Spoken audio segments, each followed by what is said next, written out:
Welcome everybody to this evening session of Dhamma practice. And we're going to begin with some meditation, guided meditation for 45 minutes or so, and then we'll have some words on Dhamma. And then a little bit of time at the end for questions and answers or any sharings on Dhamma. So without any further ado, I'd like to invite everyone to begin a meditation practice.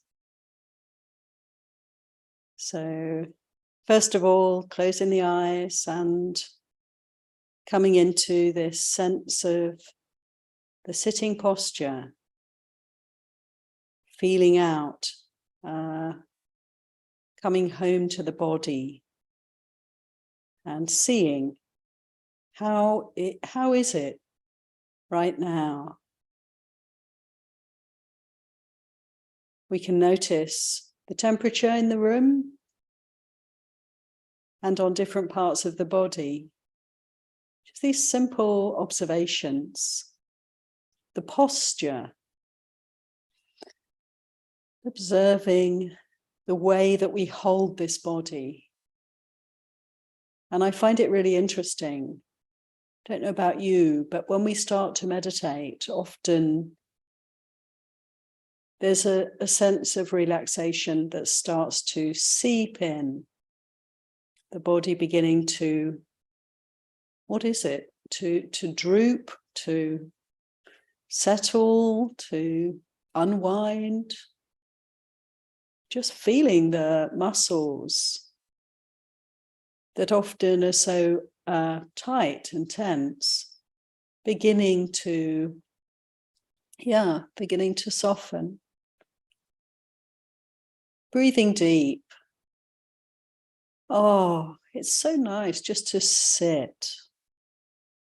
No agenda, no jobs to do at this moment. We've come here to meditate. We've come here to simply be here. This is such a gift. This is such a privilege. It's a luxury. And it's one that we can fully appreciate when we practice the Buddha's teachings. That this is more than enough. There's nothing missing here. Coming fully into this moment, presence, nothing else is required. And so, of course, the body enjoys and the mind enjoys this opportunity, this space, this practice. So let's direct our attention to the body and feel the weight, the posture, the temperature, any movement, and feeling in the body. What is it to feel? There's usually some element of vibration or pulsation, some kind of a flickering sense to feeling. When we meditate, we can observe that there's pleasant and unpleasant feelings. If there's pain somewhere in the body, sure, that is unpleasant. As the body starts to relax, as we sit still, breathing and being present for this body, of course, we can say pleasant feeling can arise as we enjoy simply sitting with wise, with kind attention. But a lot of what we feel is quite neutral. isn't it? Doesn't really strongly attract or repel us. It's just some sense of the skin, the edges of the body, perceiving touch, quite neutral, feeling the touch of the air on the skin, feeling the touch of the clothing. Can you feel it here and there?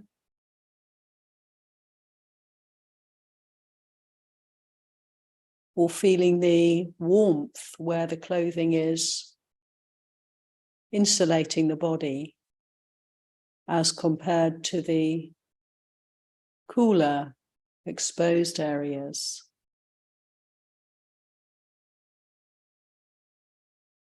To feel the breath is quite neutral, most often.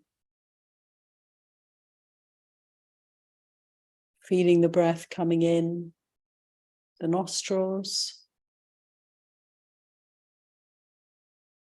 filling the chest and belly as they inflate and deflate with the breath.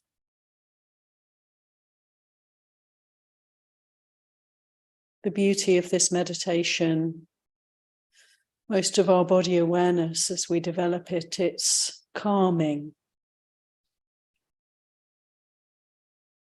We're letting go of desire and aversion, of covetousness and grief for the world, the push and pull, the intensity. This is quite calm here, sitting. We can observe the effect of paying attention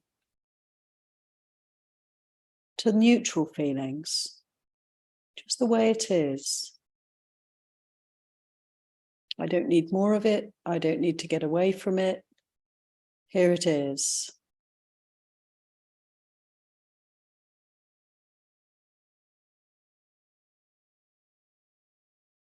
As we continue to observe this body sitting, body breathing, we can become aware of more subtle experiences. It can be very helpful for our mindfulness development to move the attention away from the obvious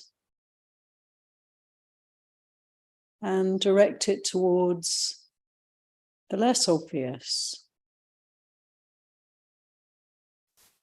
And in this way, we can benefit a great deal from moving the attention around the body to places where we wouldn't otherwise have any awareness, any connection. So I'd like to invite you now to quite methodically scan the body in whatever way works for you.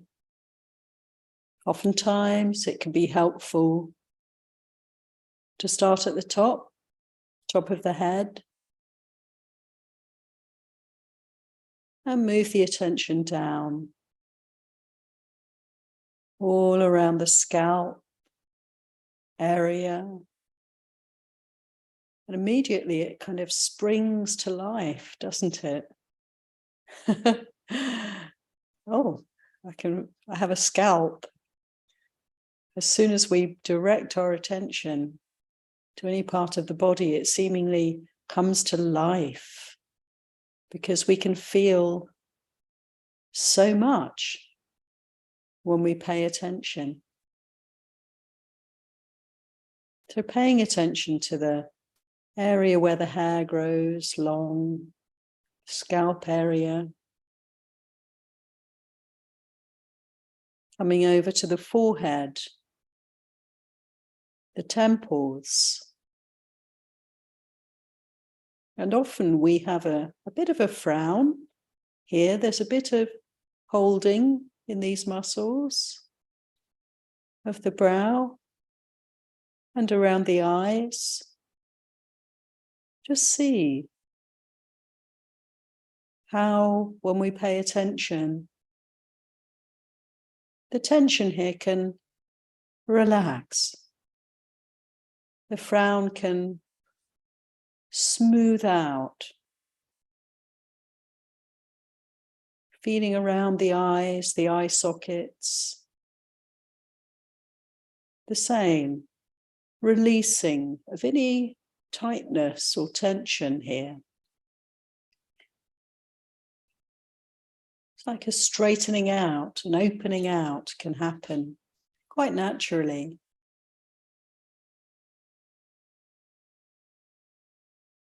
Coming round to the ears,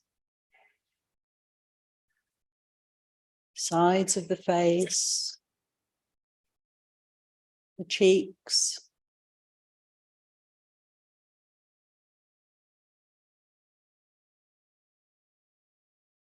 the nose, and the upper lip, and the lower lip. And immediately we can feel them, can't we? Good to pay attention here. And keeping the attention moving, scanning on the chin and the jaw. And oftentimes, if we pay attention here, come inside the mouth. Notice the teeth and how they're held. A lot of people grind their teeth. There's this constant work going on, completely unnecessarily. Let the jaw relax. See how we can notice tension, grinding, lower jaw, pressing into the upper jaw. And when we pay attention, we can let it drop.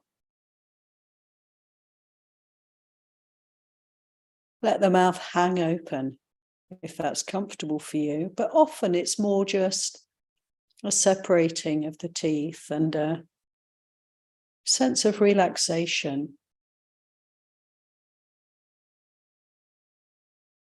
All around the jaw area and the throat, coming down to the neck, to the throat.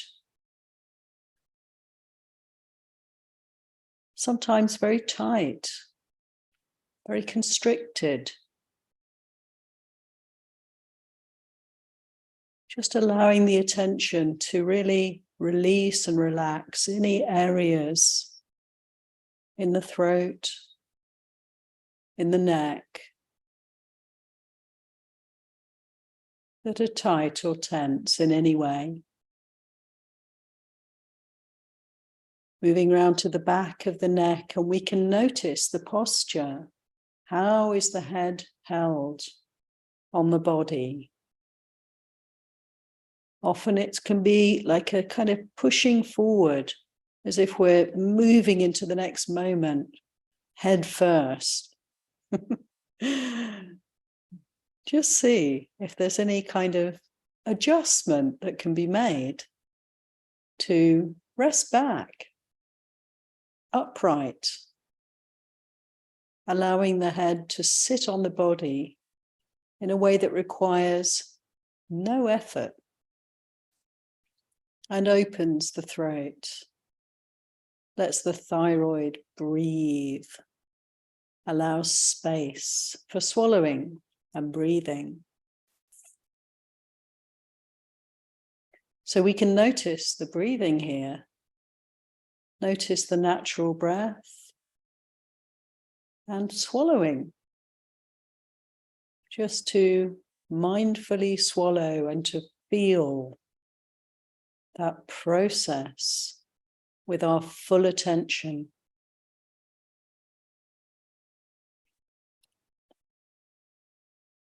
Feel the saliva in the mouth, in the throat, moving down.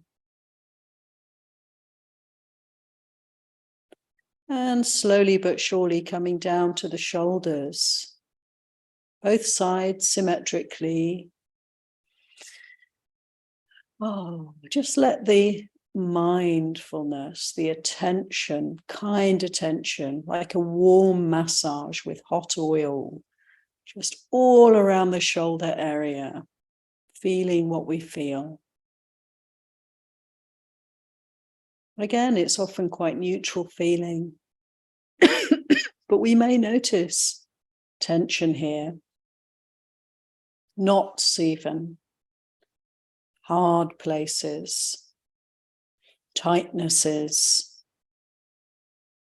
We're not trying to change anything with this body awareness practice, but just to see, to feel, to know the way things are. But so often as a result of our endeavor, of our attention, deeper and deeper relaxation comes about. So observing the shoulders, and if there's any inclination to stretch a little or to move the neck a little bit, move the head a little bit to ease any tension here, then that's totally fine to be done. Always adjusting the posture as needed. And as we continue to develop this awareness, the posture will often realign in helpful ways. Coming down now the arms, all the way down from the shoulders to the elbows. What can we feel? What's it like to have arms? How do we know we have arms? Sense of location, sense of feeling, tone, skin, position, touch.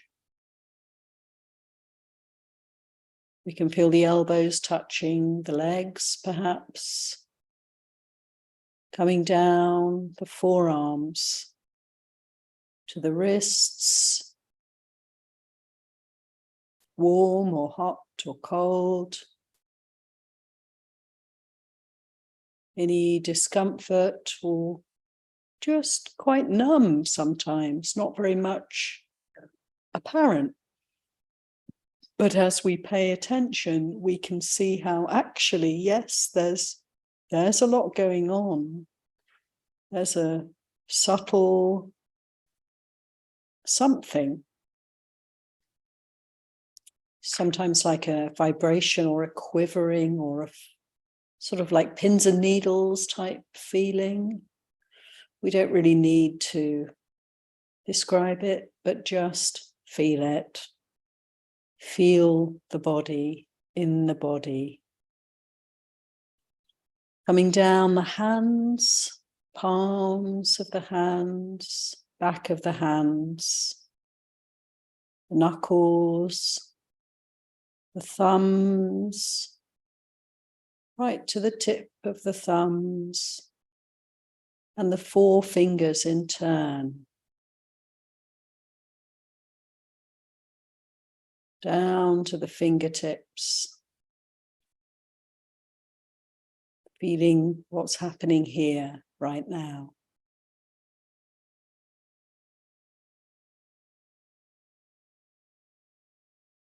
Almost always neutral feeling in the hands, the feet, the head. Not always, but often a good place to pay attention if there's a lot of restlessness or emotional turmoil or physical pain elsewhere in the body, just to rest here in the hands. It's soothing, it's peaceful. There's a lot to observe here. We can really direct our attention to the hands very usefully at any time to ease and calm and develop greater mindfulness. And coming back up to the shoulders, top of the trunk, the chest area. Let's move the attention all around the front of the chest, sides, and the back. Again, as we pay attention to the spine here, we can see how there may be some slouching, and it may be good to straighten up. And then notice how the chest cavity is hugely expanded. Space opens up as we sit straight. We can breathe more easily and feel the breath here. How do we feel the breath in the lungs? Usually it's just that sense, isn't it, of expansion and contraction. We can notice, the rib cage moving with every breath, the diaphragm. Can we feel the diaphragm? Pushing down with every in-breath, coming up with every out-breath. Whatever you feel, the subtle movements of the breath here, the sense of air element inside the chest, and the heart. Can you feel the heart? Can you feel any pulsation here? Or a sense of heaviness? Often this area, the chest area, we have emotion here. There can be a feeling, more complex emotional quality, sadness or fear or joy, expansive or contracted. Just see. How is it? Going right inside, internally and externally, we can take to mean, at this point, inside, right inside the chest cavity. What's happening? What can we experience? And also moving the attention all around the surface. The skin, the musculature, the movement, the posture. How could we not be mindful when there's so much to observe? This is a way, this body scanning contemplation, it's a way to help us to stay focused in the body. There's really not much room for thinking, for any kind of distraction, for any movement into the past or future. We're here. We're gripped. We're attentive. The mind is becoming more one-pointed. So with our scan, with our laser-like attention, let's move down, further down to the abdomen. Again, the posture, seeing how the lumbar, the lower spine is held. seeing how it naturally finds its center of gravity, its comfortable posture, often involving a sort of straightening up. Breathing deep into the abdomen, right into the belly, base of the body. Feeling the movement there with every breath.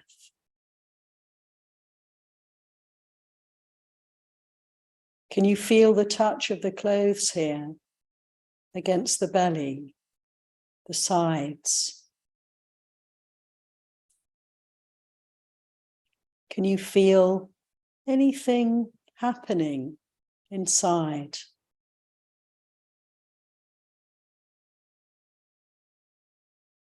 Can you feel pleasant or unpleasant? Is there any emotional feeling here? Is there a sort of mood here? A sort of mental quality, a tone here? Is there tension? Is there holding? Is there fear?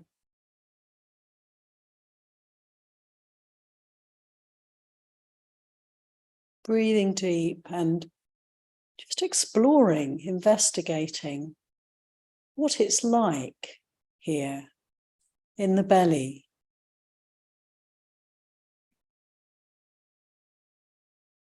Moving the attention around from place to place in this part of the body.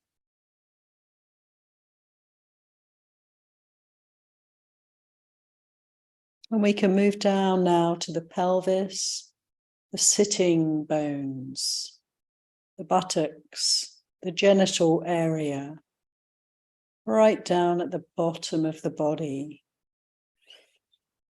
And just see, how is it? What can be felt here?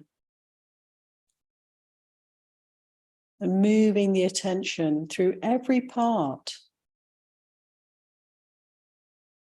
not missing anything out. And if there's any numbness, to stay there a bit longer until there's something apparent, some subtle feeling. And where there's easeful attention, easeful experiencing, then we can move on to the next points, the next area. Scanning. It's like we're looking for this body. We're looking for what can be observed, knowing that there's something here in every part of the body that can be known, that can be experienced.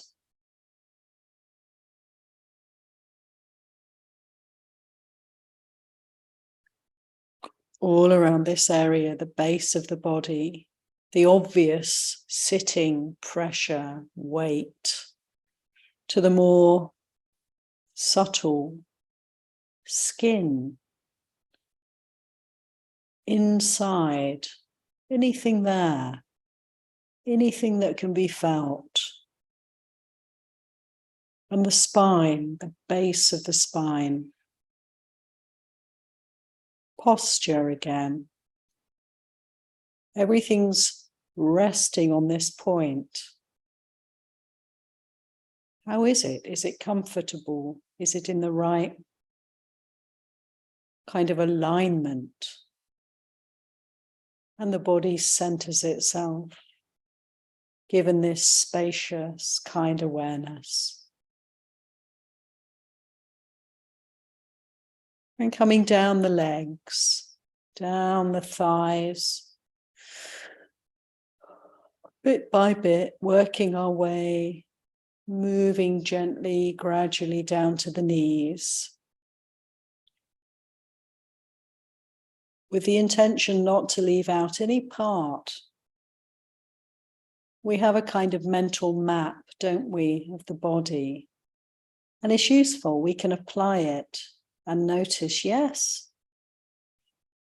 I know there are legs down there, but also I can feel them. I can feel them. I can allow them, give them space, give them attention. Coming down the thighs to the knees and all around the knees. These powerful joints, the skin, the bone, the muscle, the temperature, any pressure, any pain, the subtle and the obvious. Giving time to investigate here. And then gradually moving down the shins, the calves,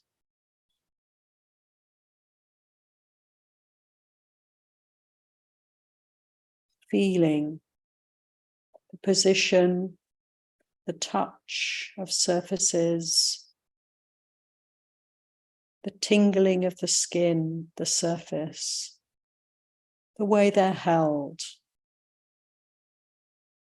Any muscles that are relaxing here as we pay attention, and the relaxation deepens. Coming down to the ankles, the heels, the soles of the feet, all around, tops of the feet,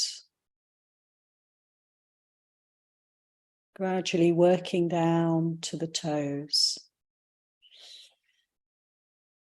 And one by one, on both sides at the same time, feeling big toes,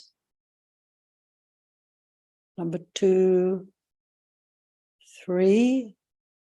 Can we distinguish between the toes? We can if we pay attention. 4, and the little toes. It's quite sweet, isn't it? Paying attention to our little toes. It's like, hello. It's the same with every part of the body. It's like saying, hello, I'm with you. I feel. And it's not I then, is it? As we pay attention to all of this, we can be very aware, can't we, that it's not really personal. It's not really mine. These are Dhammas.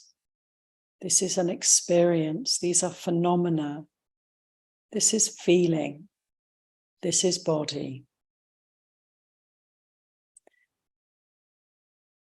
And I'd like to invite you to continue to scan around the body and just wake up to this extraordinary degree, manifestation of feeling that is here for us as an object of meditation. Scanning the body in different ways can be helpful to come right back up to the top of the head and just repeat the whole process methodically so we don't miss anything out. And we might speed up the process, having been through once, one full sweep of the body, we can go a bit quicker the second time because it's easier. Because we're already very focused, very present. The mindfulness is sharper than when we began. And so I'm going to allow us to sit in silence now, continuing to pay attention to the body, seeing how this way of practice really is a great way to overcome the hindrances. There's not much room for Mara here. We're present. We're awake. to Kayanupassana, to Vedananupassana, body awareness, feelings awareness. So we can meditate for another 15 minutes or so. I'll ring the gong at the end of the session.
We can come to the end of the meditation session.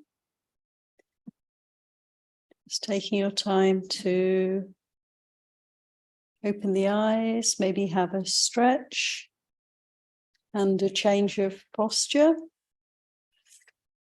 Give the body some kindness.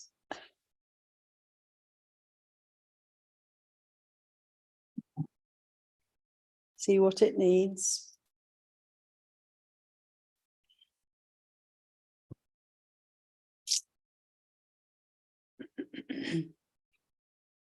And I'd like to say a few words now on Dhamma. I'll start by paying respects to the Buddha. Namo tassa bhagavato arahato samma sambuddhassa. Namo tassa bhagavato arahato samma sambuddhassa. Namo tassa bhagavato arahato samma sambuddhassa. Buddhang dhammang sangham namasami. So I'd like to say a few words this evening about the second and third meditation instructions given to us by the Buddha in the Satipatthana Sutta. These are in the section, the first foundation of mindfulness, body awareness. And the Buddha, in the first meditation practice that I was talking about last week, Anapanasati, gives a very subtle and profound teaching about breath awareness. Well, the second and third teachings, meditation kind of instructions from the Buddha, are about body posture, the four postures, sitting, standing, walking, and lying down. And then the third instruction is to observe, to be mindful of all the activities of the body. Sitting, standing, lying, walking, but also eating, drinking, urinating, defecating, moving, looking in different directions, carrying things, putting things down, and so forth. So putting these two instructions together, it's really possible for us to have a continuity of practice, isn't it? If we're able to direct our mindfulness to the second and third meditation objects, then we can be aware all the time of this body.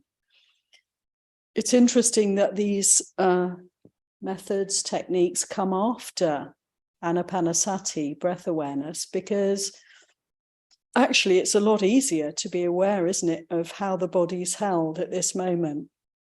Whether it's sitting or lying down, for instance, it's more easy to be aware of whether I'm speaking or eating or running than it is to watch the breath. So it's quite interesting that the instructions come in this order.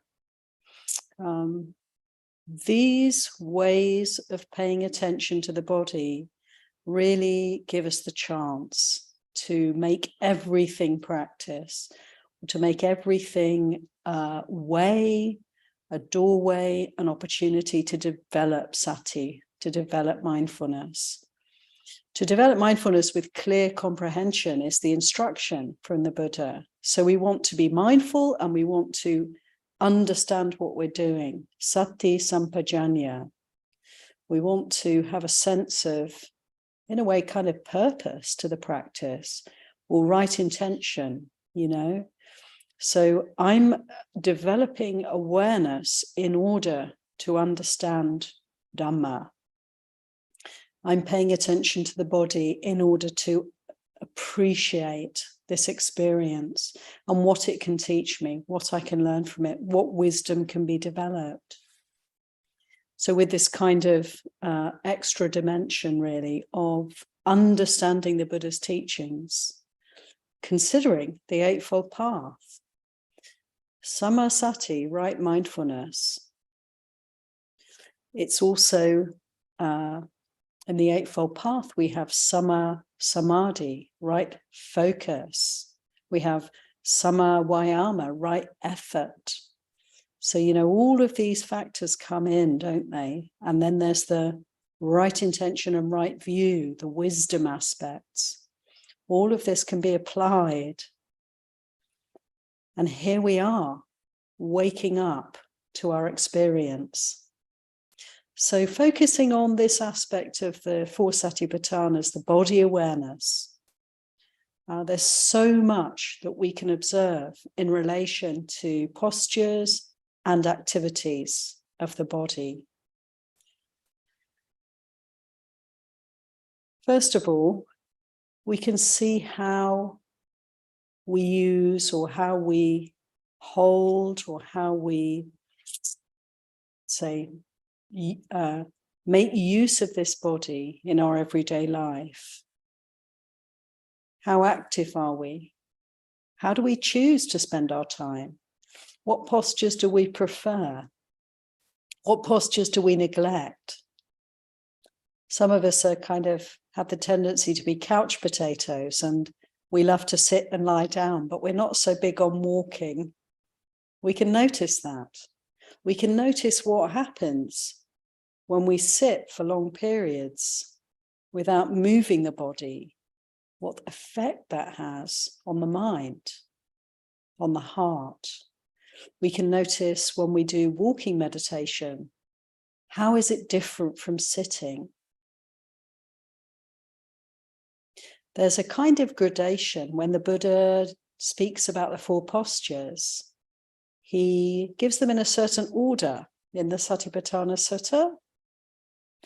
He speaks first of all of walking, then of standing, then sitting, and then lying down. That's quite interesting when we consider the kind of energy that goes into each of these postures. We can observe why we move, why we have the inclination or the tendency to certain activities in the body. What's the push? What's the intention? Why do we do what we do?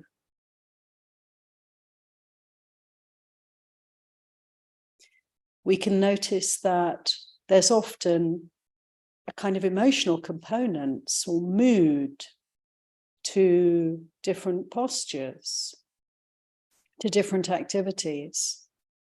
If a person is depressed, if we're feeling down, de-energized, we'll lie down.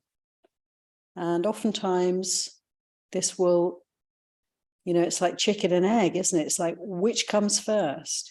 If we lie down, we feel slothful. We might have low energy. And if we have low energy, we might lie down. And then you can get this sort of prolonging of the effect. We can notice that. We can notice how, as the Buddha told us, if there's a low energy, a slothfulness, the best thing we can do is move. Get up, stand up, walk about. Now, we talk about this in terms of meditation, but we can also consider it in our everyday life, in all the other aspects of our life, not just formal meditation. How do I use this body? How do I treat it? What's the kind of proportion of the different postures in this day that I've just had? So in this way, we're observing the way it is, and we're also able to kind of train ourselves or to observe the effect of what we're doing. We can also notice, right, with bodily activities, if there's some kind of hindrance playing out. Sometimes we can pick it up by the way we're moving or the way we're speaking. If I'm angry, my movements might be a little bit more rough, a little bit more hasty or clumsy or loud in some way. You know, my speech may be a bit charged, a bit intense. If I'm afraid, if there's fear in the system, often there's a lack of movement, isn't there? There's a kind of like a freezing. We hold ourselves quite still and quite tight, as if, you know, we want to disappear, we want to shrink, not to be noticed. We can observe this. We can observe when we're feeling confident, how we may sit straighter, stand straighter, swing our arms as we walk, be relaxed in our postures. So there's so much, isn't there, to understand and to see and to learn from observing this body and this mind and how they interplay and how our postures express so much, not just on the physical level, but also on the mental level. Dhamma, investigation of Dhamma, this enlightenment factor. Mindfulness is the first enlightenment factor. Investigation of Dhamma is the second. There's so much we can investigate.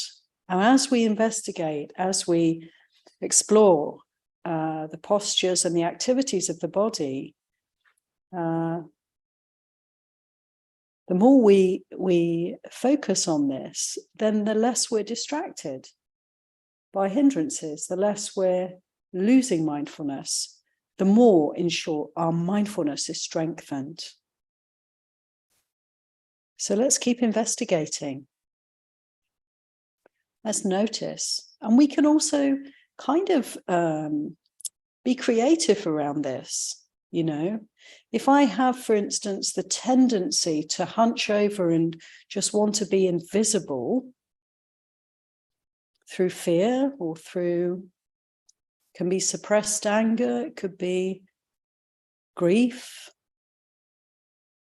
bowing me down. If I notice that the posture is like this, then I can actually choose to change it and see what happens, to straighten up, to speak a bit more loudly, to hold my head up a little higher, to take a deep breath or two, and see how the mind changes. So we can learn about our habits, we can learn about our characteristics, our tendencies, and we can also let go of them. We can also expand into something different. We can experiment. When we're mindful, we have a lot of freedom, don't we? You know, we're recognizing that there's nothing that defines us here. There's actually nobody here. There's nothing solid or lasting. There's dhammas. There's behaviors, there's activities, there's postures. There's this body, there's this mind, constantly changing. And as we experiment a little, as we observe the habits, the ways in which we hold this body and use this body and experience this body, you know, we can start to recognize it's quite impersonal, really. There's reasons why I'm like this, why the posture's like this, why the belly is held like this, why the breath is like this. There's reasons, there's causes, and there's always the possibility to let go and to free up from our habits, our inclinations. Actually, mindfulness of activities, mindfulness of postures, as we develop this, which we can do throughout the day, we generally can expect to notice that the way we manifest physically is likely to become more refined. Why? Because we're being more mindful. Because there's this influence then when we're observing and watching and aware, of this body and how it's moving and how it's relating to the world, then we're likely to become more careful. There's more care. There's more of an awareness of, say, the noise we might make as we move around in the house. And quite naturally, there's an awareness of that. And so there's an inclination perhaps to just not make so much noise.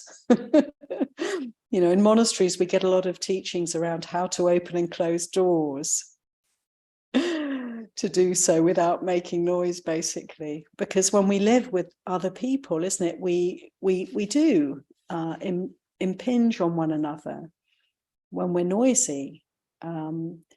If we are aware, are mindful, we tend to want to cause less disturbance, not out of fear or anxiety, but out of a sense of well-wishing and care. So we generally become more careful. And when we have awareness of bodily activities, postures, we're also more inwardly focused. So we're a lot less likely to be reactive. What is reactivity? It's the arising of hindrances. It's the arising in relation to something that's seen or heard or felt or thought. Something happens. Reactivity is there's a response, which is wanting or not wanting, liking or not liking, wanting to get away from, wanting to move towards. Reactivity arises. Well, how does it arise? How does it manifest for us? It usually manifests in the body. So, when we're aware of the body, we're aware of reactivity as it arises, long before we say or do anything. Angry, averse, we're going to feel something in the body. And when we're aware of that, we can immediately give kind attention to it. And when we do that, when we're mindful of reactivity, what happens? It's appeased, it's seen. It doesn't grow. It doesn't escalate. We're not caught up in the flood. We're actually observing, oh, there's an arising here. There's something hot and bothered arising. There's a tightening in the gut. There's a quickening of the breath. There's heat coming into the body. As soon as we notice that, then the situation will start to change already. So we will be less reactive. We will manifest less reactivity, and we'll experience less reactivity because we're at the source. We can catch, we can observe any kind of dukkha, basically, any kind of suffering as it arises. And as we pay attention, kind attention to any kind of suffering in the mind and body, then we see how they change. They resolve, these things pass, These things arise, these things pass away. We're not adding any fuel to the flames. How wonderful. So there can be a spark of reactivity due to past causes. And rather than adding suffering and heaping suffering on suffering, we're catching it. And we're just allowing the flame to burn for as long as it has the fuel from the past, from our habits, from certain causes. But we're not making it any greater. We're not adding to it in any way. We're observing it. The energy of observing, of mindfulness, is something like coolness. It's like, it helps to put out the flames, doesn't it? And so we can see the flame burning for a while, and then we keep watching, and what happens? It just goes out. So we develop calm, we develop peace, we develop a less reactive way of being in the world. You know, our bodily activities, when we apply mindfulness to them, they become more restrained. And this quality of restraint is something very beautiful. And we can see it, can't we? We can observe it in ourselves, and maybe not so much in ourselves, but we can observe it in others. What I mean is, we see more clearly looking at others. Sometimes in ourselves, we might feel very reactive, but others will say, oh, you're so calm. You're so peaceful. We might be boiling and bubbling inside, but so we don't necessarily notice our peaceful demeanor, but others will notice. And when we come across people who've been meditating for many years, who have a good meditation practice, who are mindful, in short, then often we observe and we're impressed by, and it's easeful to be around such people because they are calm and peaceful, and their bodily activities are more measured, more kind of efficient. We can also, through mindfulness of body in this way, in these ways of observing posture, observing activities, we can also become more efficient. You know, it's like when I brush my teeth, if I'm not being very mindful, it can be quite a, you know, coarse, rough, prolonged process. Messy even. If one is mindful, brushing our teeth, we'll just brush them this much, just what's needed, you know, with an economy of movement. I'd like to invite you to try and just observe if that's true for you, or with any other activity. When we're mindful, when I'm aware of using water, which I know is in, you know, short supply in California where I am, when I'm mindful, I'll just use the amount that's needed. It's usually not very much. If there's not mindfulness, it can be a case of turning on the tap and loads of water running for no good reason. So, you know, mindfulness gives us a degree of care, both for this mind and body, and also for the external world. Care, efficiency.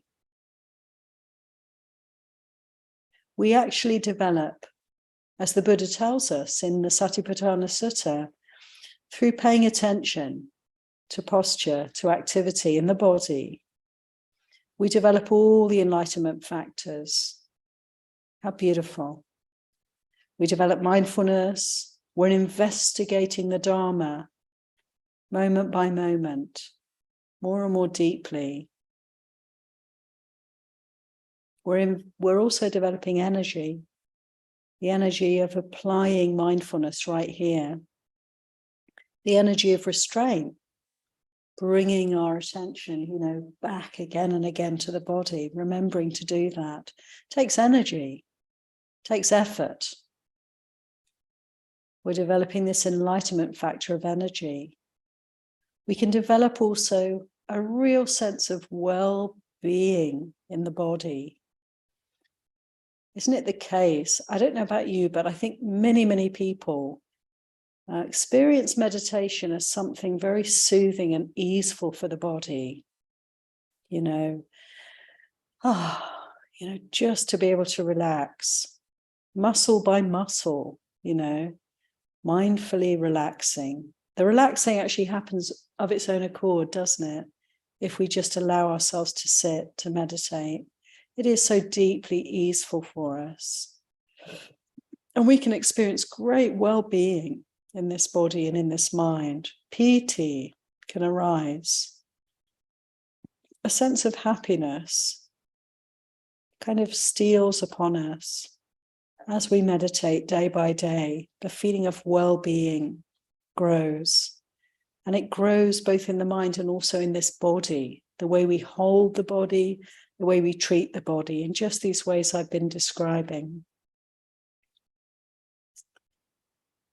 We also develop samadhi, this enlightenment factor of focus, of stillness, of one-pointedness. We are training the mind. We are developing the mind. We are growing in peace and stillness. As we develop awareness of body, we're developing samadhi. We're developing concentration. This is hugely beneficial for us. We're developing tranquility. As I was saying, a kind of economy of motion, a kind of efficiency, a kind of restraint can come in as we observe this body through the days. And we develop equanimity, because the reactivity that's inevitable until we're arahants, things happen, we respond in different ways. We are observing that. We're catching the responses, that little tightening of the belly, that little bit of tension in the shoulders that heralds some kind of reactivity, some kind of emotional flood about to spring forth. We can catch that, as I was saying. Equanimity is developed. This beautiful quality of being quite even amidst the ups and downs of life, being quite unshakable, not to be shaken, not to be, buffeted by the winds, the worldly winds of liking and disliking, pleasure and pain, good and bad.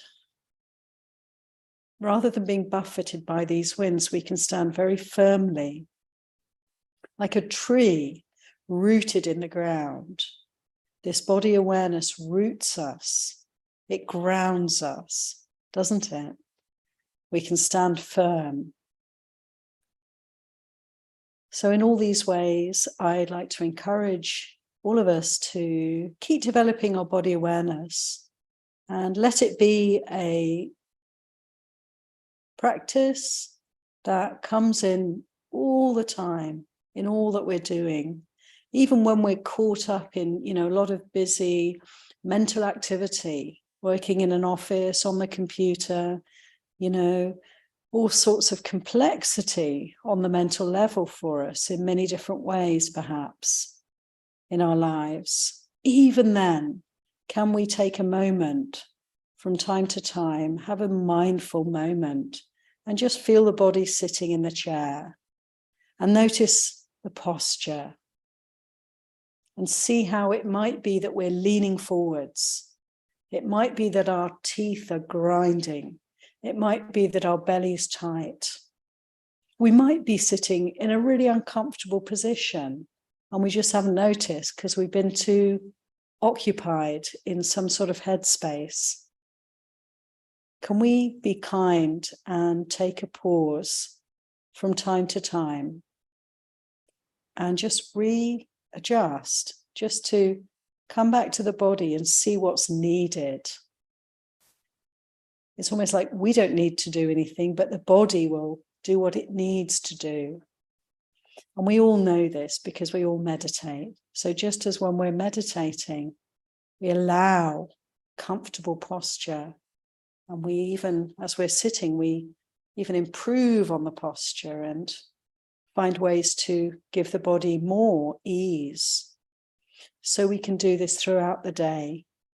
Just like in the Thich Nhat Hanh tradition, ringing the mindfulness bell every 15 minutes or so, I think it is. Can we do that too?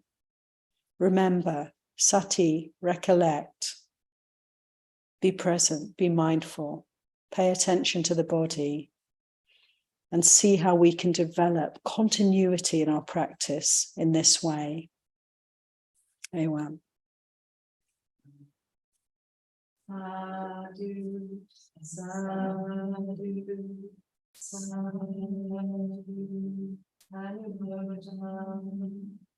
sadhu.